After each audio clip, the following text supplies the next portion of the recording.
महाराष्ट्राचे मुख्यमंत्री उद्धवजी हे शिवसैनिकांशी व्हर्च्युअली बोलताना आपल्याला पाहायला मिळाले।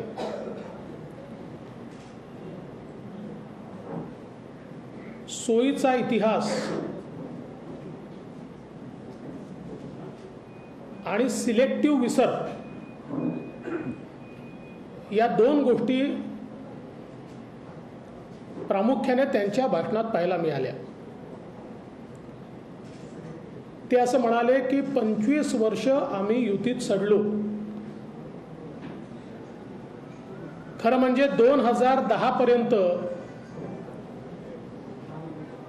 या युतीचे नेते म्हटलं तर 12 पर्यंत हे स्वतः वंदनीय बाळासाहेब ठाकरे होते।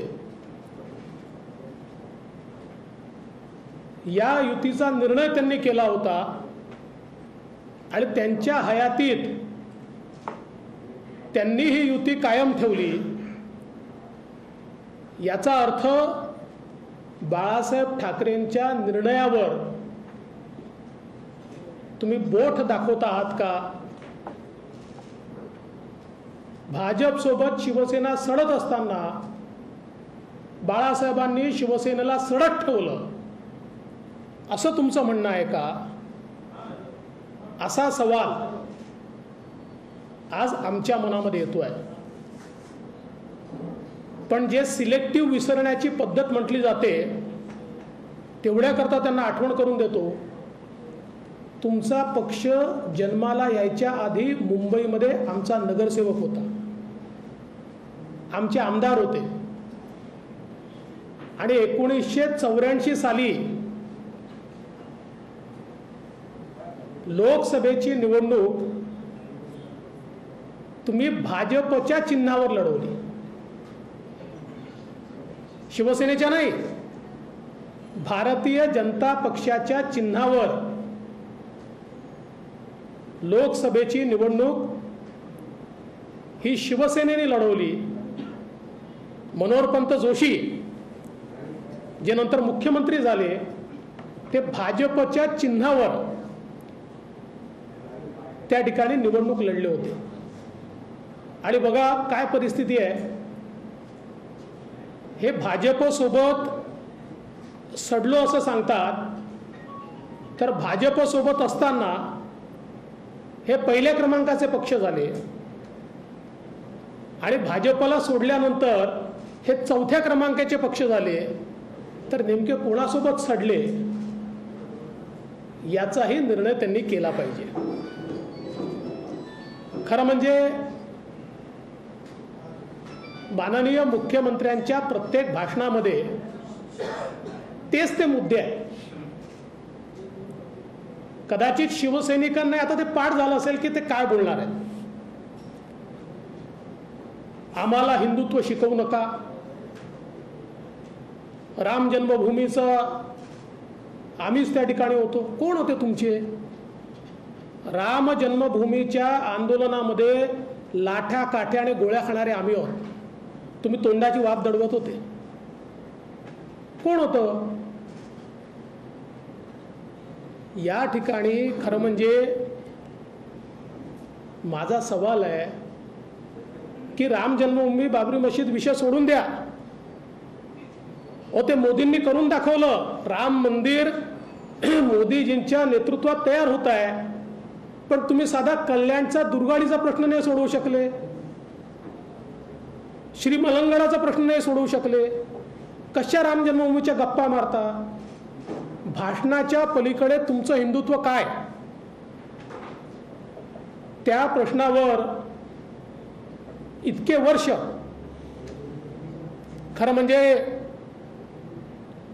राष्ट्रीय स्वयंसेवक संघाने आणि धर्मवीर आनंद दिघेंनी संघर्ष केला, पण जेव्हा तुमचे मुख्यमंत्री होते तेव्हाही तुम्ही सोडवला नाही आणि आजही तुम्ही सोडवला नाही। त्यामुळे तुमचं हिंदुत्व हे कागदावरचं हिंदुत्व आहे, हे भाषणातलं हिंदुत्व आहे। तुम्ही औरंगाबादचं संभाजीनगर करू शकले नाही, तुम्ही उस्मानाबादचं धाराशिव करू शकले नाही. तुमच्याच घोषणा होत्या ना, नाही करू शकले तुम्ही. पण तिकडे अलाहाबादचं प्रयागराज झालं, ते त्यांनी करून दाखवलं आणि तुम्ही बोलत राहिला. हिंदुत्व जगावं लागतं, हिंदुत्व भाषणापुरतं मर्यादित नसतं. मोदीजींनी ते करून दाखवलं. आज काशी विश्वनाथाचं जे मंदिर मुघल आक्रांत्यांनी तोडलं होतं, त्या काशी विश्वनाथाला त्याचं पूर्ण स्वरूप देण्याचं काम हे मोदीजींनी करून दाखवलं. केलं तुम्ही कधी? आज प्रयागराजमध्ये हिंदूंच्या आस्थेचा कुंभ ज्या प्रकारे आयोजित करण्यात आला आणि त्याकरता ज्या सोयी तयार करण्यात आल्या, केल्यात तुम्ही कुठे? 370 कलम रद्द करताना तुमची तर भूमिका दुटप्पी होती, दुटप्पी भूमिका होती. कशाच्या हिंदुत्वाच्या गप्पा मारताय? माझी तर त्यांना एवढीच या ठिकाणी निवेदन आहे माझं, व आम्ही तर वंदनीय बाळासाहेब ठाकरेंना अभिवादन अभिमानानं करतो, पण अभिवादन सोडा, त्यांच्याकरता एक ट्विट राहुल गांधी, सोनिया गांधी आणि प्रियंका गांधीकडनं करून दाखवा. याला लाचारी म्हणतात. ज्यावेळी तुम्ही त्यांच्या फोटोंना हार घालता आणि त्यांना मात्र वंदनीय बाळासाहेब ठाकरेंच्या जयंतीच्या निमित्ताने ट्विट करायलाही लाज वाटते, आणि तरी सत्तेकरता त्यांच्या मांडीला मांडी लावून बसता, यापेक्षा मोठी लाचारी काय आहे? त्यामुळे खरं तर हिंदुत्वाच्या गप्पा आणि लाचारीचं बोलणं हे तुमच्या तोंडी शोभतच नाही. या संपूर्ण भाषणामध्ये महाराष्ट्राच्या हिताचं काही नाही, महाराष्ट्राच्या समस्यांवर काही नाही, आम्ही काय दिशा देणार याची माहिती नाही. याचं कारण काय आहे? महाराष्ट्रात बोलणार काय? घपले घोटाळे, गृहमंत्री जेलमध्ये येते, रोजचे होणारे मुंबई महानगरपालिकेतली लूट, दरोडेखोरी, यांना की महाराष्ट्रावर बोलायला लागलो तर आपल्याला तोंड नाही आहे, आणि म्हणून मग अशा प्रकारचे विषय या ठिकाणी आणायचे की ज्याच्यातनं 2-3 दिवस वेगळ्याच प्रकारचे वाद चालू राहतील. पण एक गोष्ट अतिशय स्पष्टपणे मला मांडायची आहे, ती म्हणजे भारतीय जनता पार्टी स्वतःच्या भरोशावर या महाराष्ट्रामध्ये आपलं सरकार बनवेल आणि वेगळं लढून देखील नंबर 1चा पक्ष भाजपच आहे हे आम्ही या ठिकाणी दाखवून दिलं. काल एक अजून गोष्ट ते असं म्हणाले की बाबरी मशिदीनंतर संपूर्ण देशात शिवसेनेकरता अतिशय अनुकूल लाट होती, आणि तेव्हाच जर शिवसेनेने सीमोल्लंघन केलं असतं तर आज दिल्लीमध्ये शिवसेनेचा झेंडा असता. परत सिलेक्टिव्ह मेमरी. 1993च्या निवडणुकीमध्ये शिवसेनेने उत्तर प्रदेशामध्ये 180 उमेदवार लढवले होते. जेव्हा तुमची लाट होती ना, 180 उमेदवार लढवले होते, त्यातल्या 179 लोकांचं डिपॉझिट जप्त झालं होतं. 180 उमेदवार लढवले होते, 79 लोकांचं 1993 साली डिपॉझिट जप्त झालं होतं. 1996 24 उमेदवार लढवले, त्यातल्या 23 लोकांचं डिपॉझिट जप्त झालं. आणि 2002 साली 39 उमेदवार लढवले आणि पूर्ण 39 उमेदवारांचं डिपॉझिट जप्त झालं. त्यामुळे ही जी शिवसेनेची लाट वगैरे जी होती आणि आम्ही भाजपला साथ नाही, तुम्ही लढवल्या, डिपॉझिट जप्त झालं. आणि 2002 साली 39 उमेदवार लढवले आणि पूर्ण 39 उमेदवारांचं डिपॉझिट जप्त झालं. त्यामुळे ही जी शिवसेनेची लाट वगैरे जी होती आणि आम्ही भाजपला साथ नाही, तुम्ही लढवल्या, पण लोकांनी तुम्हाला नाकारलं. 1993 साली देखील नाकारलं. कारण लोकांना हे माहिती होतं की राम जन्मभूमीच्या आंदोलनामध्ये सक्रियतेने कोणी असेल तर ते कारसेवक होते आणि संघ विचाराचे लोक होते, विचार परिवारातले लोक होते. म्हणून मला असं वाटतं की जे सिलेक्टिव्ह मेमरीनं बोलणं मुख्यमंत्र्यांनी बंद केलं पाहिजे आणि महाराष्ट्राच्या गव्हर्नन्सवर थोडा फोकस दिला पाहिजे. महाराष्ट्राची जी अवस्था आज होती आहे ती अवस्था यापूर्वी कधीही पाहिली नाही. इतकी बेशिस्त आणि इतकं भ्रष्ट सरकार यापूर्वी महाराष्ट्राने कधी अनुभवलं नाही. आणि म्हणून आमची अपेक्षा आहे की ठीक आहे, तुम्हाला 4थ्या क्रमांकावर गेल्याची निराशा असू शकते, पण ती अशा प्रकारे काढू नका, असा आमचा त्यांना सल्ला आहे. कल महाराष्ट्र के मुख्यमंत्री उद्धव ठाकरे जी ने वंदनीय शिवसेना प्रमुख बाळासाहेब ठाकरे जी की जयंती पर जिस प्रकार का वक्तव्य किया है और कहा है कि बीजेपी के साथ शिवसेना 25 साल तक सड़ी, तो मैं सवाल पूछना चाहता हूं कि 2010 तक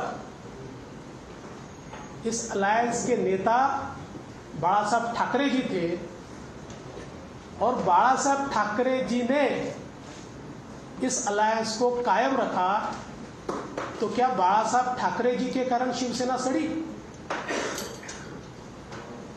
इतना ही नहीं, तो मैं उनको याद दिलाना चाहता हूं क्योंकि सिलेक्टिव मेमोरी है. उनकी पार्टी का जब जन्म भी नहीं हुआ था उससे पहले मुंबई में बीजेपी का कॉर्पोरेटर था. बीजेपी में विधायक चुनकर आए और इतना ही नहीं, तो 1984 में शिवसेना के सांसद के उम्मीदवार, लोकसभा के उम्मीदवार बीजेपी के चुनाव चिन्ह पर चुनाव लड़े. तो अब कौन किसकी गोद में बैठा, ये उनको याद दिलाने की आवश्यकता है. और एक और चीज मैं याद दिलाना चाहता हूं, जब तक हमारे साथ वो थे तब तक पहले नंबर के या दूसरे नंबर के पार्टी हुआ करते थे, और हमारा साथ छोड़ने के बाद चौथे नंबर पर चले गए. तो कौन किसके साथ सड़ा, ये उनको याद करना चाहिए.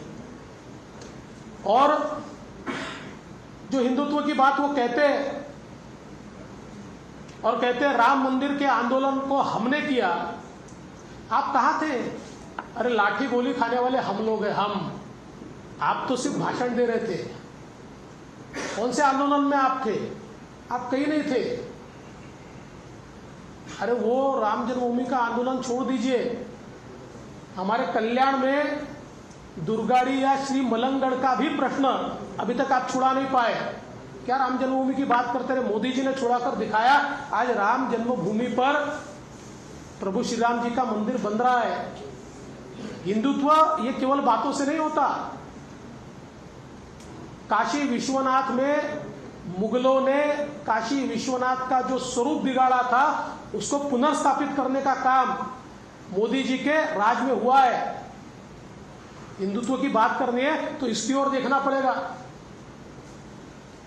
तुम औरंगाबाद को संभाजीनगर करते करते थक गए, 20 साल निकल गए, नहीं कर पाए। उस्मानाबाद को धाराशिव करते करते समय निकल गया, नहीं कर पाए। पर वहां पर इलाहाबाद का प्रयागराज हो गया और तुम भाषण करते रहे। और इन्होंने कहा कि 1992 के बाद शिवसेना की लहर थी और अगर शिवसेना देश में चुनाव लड़ती तो शायद देश पर शिवसेना का राज होता। उनकी सिलेक्टिव मेमोरी को मैं फिर एक बार बताना चाहता हूं कि आप चुनाव लड़े 1993 में, 1993 में आप उत्तर प्रदेश का चुनाव लड़े। उत्तर प्रदेश में करीब 180 सीटें आप लड़े, उसमें से 179 सीटों पर आपका डिपॉजिट जब्त हुआ। उसके बाद 1996 में, 1996 में आप 24 जगह लड़े, उसमें से 23 जगह पर आपका डिपॉजिट जब्त हुआ। और 2002 में 39 में से 39 जगह पर आपका डिपॉजिट जब्त हुआ। तो ये जरा अपनी मेमोरी को थोड़ा शार्पन कीजिए। और मैं केवल उनको इतना ही चैलेंज देता हूं, अरे वंदनीय बाला साहब ठाकरे जी के जन्म जयंती पर हम तो सिर ऊंचा करके उनका अभिवादन करते हैं, लेकिन जिनके साथ आप बैठे हो उस कांग्रेस के सोनिया जी, प्रियंका जी, राहुल जी की ओर से एक ट्वीट तो करके दिखाइए बाला साहब ठाकरे जी के लिए। एक ट्वीट, बाकी छोड़ दीजिए, एक ट्वीट तो करके दिखाइए। अरे कितने लाचार हैं आप, जिनको वंदनीय शिवसेना प्रमुख जी के जन्मदिन पर जन्मदिन का अभिवादन करने में भी शर्म आती है। ऐसे लोगों के साथ बैठकर आप हमको ज्ञान क्यों बांट रहे हैं?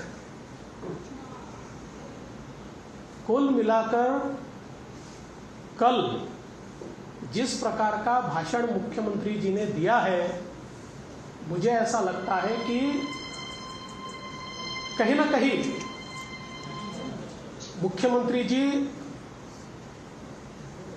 बहुत बड़े पैमाने पर उनकी पार्टी चौथे नंबर पर जाने से आहत है और उसका गुस्सा हम पर निकाल रहे हैं, बीजेपी पर निकाल रहे हैं।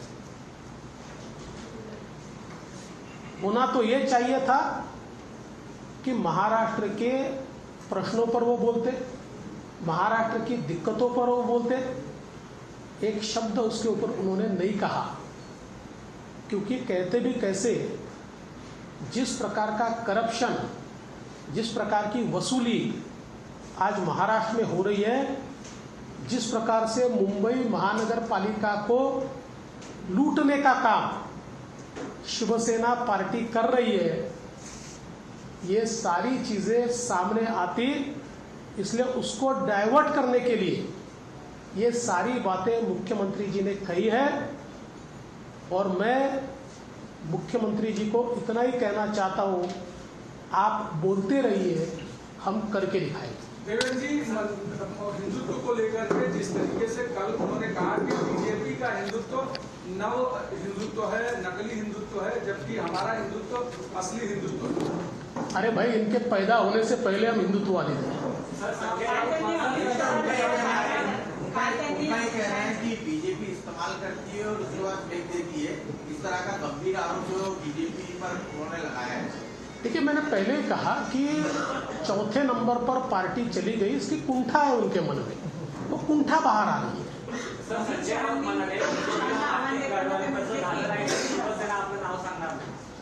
त्यांनी नाव आताच बदलून टाकलं। अमित शाह के स्टेटमेंट को लेकर उन्होंने कहा की आम्ही त्यांना आव्हान देतो, त्यांनी ईडी आणि सीबीआय बाजूला सोडावं आणि नाही, असं आहे, ईडी किंवा सीबीआय हे केव्हा काम करेल? तुम्ही चोऱ्या केल्या तर करेल, नाही तर नाही करणार. तुम्ही वापरताय ना. तुम्ही जर साधा आम्ही एखादा ट्विट केला तरी आमच्या लोकांना जेलमध्ये टाकताय. राबडी देवी काही शिवी आहे? पण सौभाग्यवतींना राबडी देवी म्हटलं म्हणून पुण्याचे 25 पोलीस रात्री आमच्या कार्यकर्त्याच्या घरात जात आहेत. आम्ही काही समर्थन नाही केलं. त्यामुळे मला असं वाटतं की रडीचा गेम असतो ना, असा रडीचा गेम आहे. एनडीए के साथ में नहीं है मौजूदा दौर में. क्या पहले जो पार्टियां जो एनडीए के साथ थी अटल जी के वक्त में, वो पार्टियां अभी एनडीए के साथ. देखिए, अटल जी के समय हमारी बहुमत की सरकार नहीं थी तो 22 पार्टियों को साथ में लिया था. आज बहुमत से भी ज्यादा है हम लोग.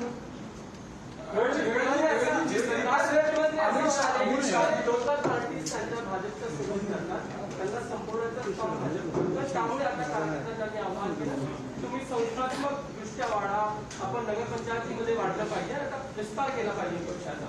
ते खरंच आहे. त्यांच्या लक्षात आलं असेल की किती दिवस महानगरपालिका लुटून लुटून चालवायचं, त्यापेक्षा आता संस्थेत जा, असा तो त्यांचा सांगण्याचा इशारा असेल.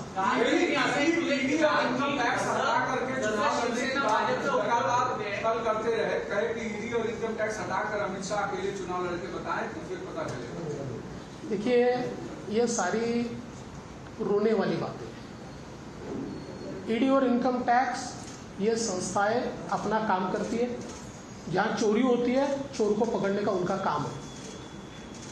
लेकिन आप तो पुलिस का ऐसा इस्तेमाल करते हो कि किसी ने श्रीमती जी को राबड़ी देवी कह दिया तो 25 पुलिस उसके घर पहुंच जाती है. इसलिए ये सारी बातें जो है ना अपने गिरेबान में झाँक कर करनी चाहिए. शिवसेनेच्या म्हणजे शिवसेनेला भाजपचा फायदा झाला आणि त्यामुळे शिवसेनेचे उमेदवार झाले असं जे भाजप वारंवार म्हणतंय.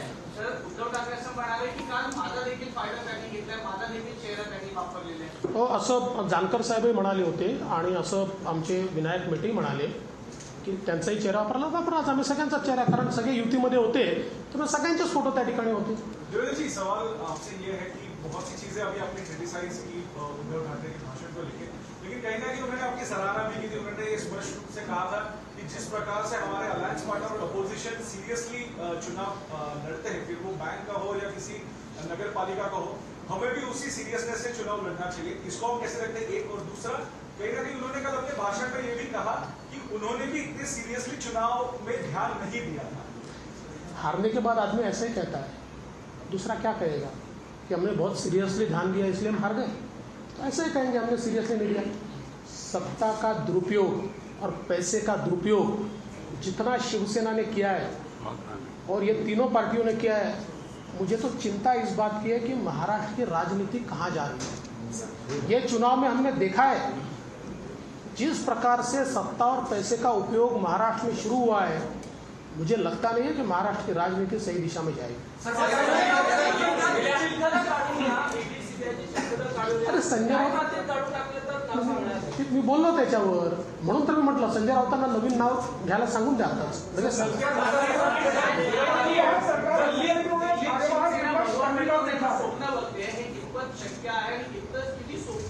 दिल्लीत भगवा फडकलेला आहे 2014 साली. महाविकास आघाडीतील अंतर्गत वाद पुन्हा एकदा चव्हाट्यावर. स्वतः ऊर्जा मंत्री म्हणाले की राज्य जर अंधारात केलं तर त्याला काँग्रेस जबाबदार नाही, संपूर्ण महाविकास आघाडी जबाबदार. 8,000 कोटींची बाकी शिवसेना दिलेली त्यांनी. 8,000 कोटींची बाकी शिवसेना आणि राष्ट्रवादी. 8,000 कोटींची बाकी शिवसेना म्हणजे खाते जे आहे ते शिवसेना आणि राष्ट्रवादीला आहे. कायम काँग्रेसकडे बोट दाखवलं जातं, राज्य अंधारात गेलं तर सगळे जबाबदार. असं आहे की हिंदीमध्ये अशी म्हण आहे, नाच न जाने आंगन तेढा.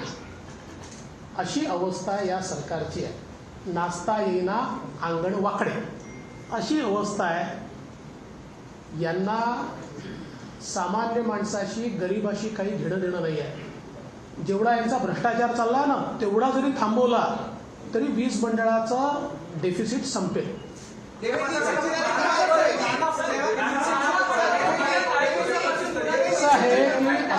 असं आहे मला असं वाटतं की नाना पटोलेंच्या डोक्यावर परिणाम झालाय. विशेषतः नागपूरमध्ये त्यांनी भाजपमधनं उमेदवार घेऊन त्या उमेदवाराची अवस्था काय झाली आपण बघितली. भंडारा गोंदियाच्या निवडणुकीत त्यांचे काय अवस्था झाली आपण बघितलं. त्यामुळे कुठेतरी त्यांच्या डोक्यावर परिणाम झाला आहे.